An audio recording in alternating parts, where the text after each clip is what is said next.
There was a poor man who wanted some money, and somehow he had heard that if he could get hold of a ghost or some spirit, he could command him to bring money or anything he liked. So he was very anxious to get hold of a ghost.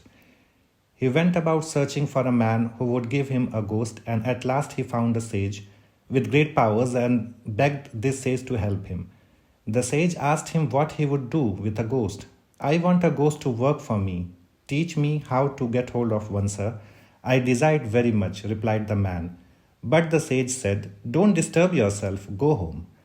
The next day the man went again to the sage and began to weep and pray, Give me a ghost. I must have a ghost, sir, to help me. At last the sage was disgusted and said, Take this charm, repeat this magic word, and a ghost will come, and whatever you say to this ghost, he will do. But beware, they are terrible beings and must be kept continually busy. If you fail to give him work, he will take your life. The man replied, That is easy. I can give him work all his life. Then he went to a forest, and after long repetition of the magic word, a huge ghost appeared before him with big teeth and said, I am a ghost. I have been conquered by your magic, but you must keep me constantly employed. The moment you stop, I will kill you. The man said, Build me a palace, and the ghost said, It is done, the palace is built. Bring me money, said the man. Here is your money, said the ghost. Cut this forest down and build a city in its place. That is done, said the ghost. Anything more? Now the man began to be frightened and said, I can give him nothing more to do. He does everything in a trice. The ghost said, Give me something to do or I'll eat you up. The poor man could find no further occupation for him and was frightened. So he ran and at last reached the sage and said, Oh, sir, protect my life. The sage asked him what was the matter, and the man replied, I have nothing to give the ghost to do.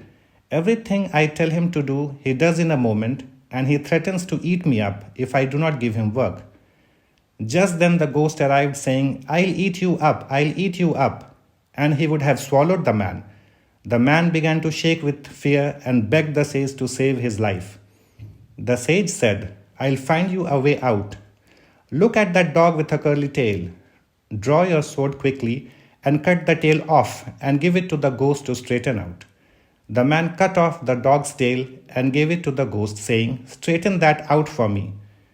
The ghost took it and slowly and carefully straightened it out, but as soon as he let go, it instantly curled up again.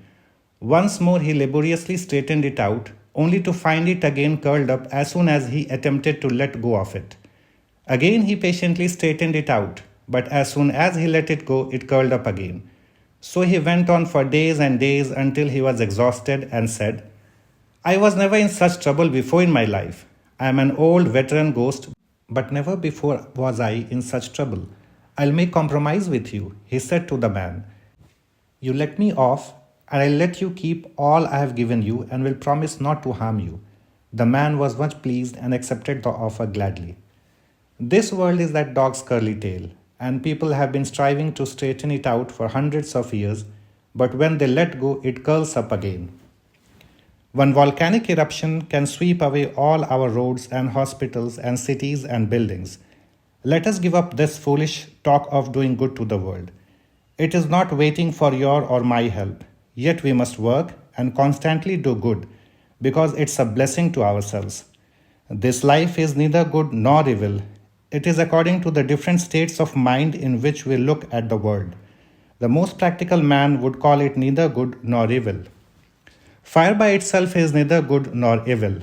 When it keeps us warm, we say, How beautiful is fire!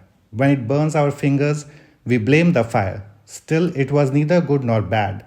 We use it. It produced in us the feeling of good or bad, and so also is the world. It is perfect. By perfection is meant that it is perfectly fitted to meet its ends. We can all be perfectly sure that it will go on and need not bother our heads wanting to help it. This world will go on with its happiness and misery through eternity. My dear listeners, this extract is from a lecture which was delivered by Swami Vivekananda in America in year 1896. Thank you for listening. Namaste.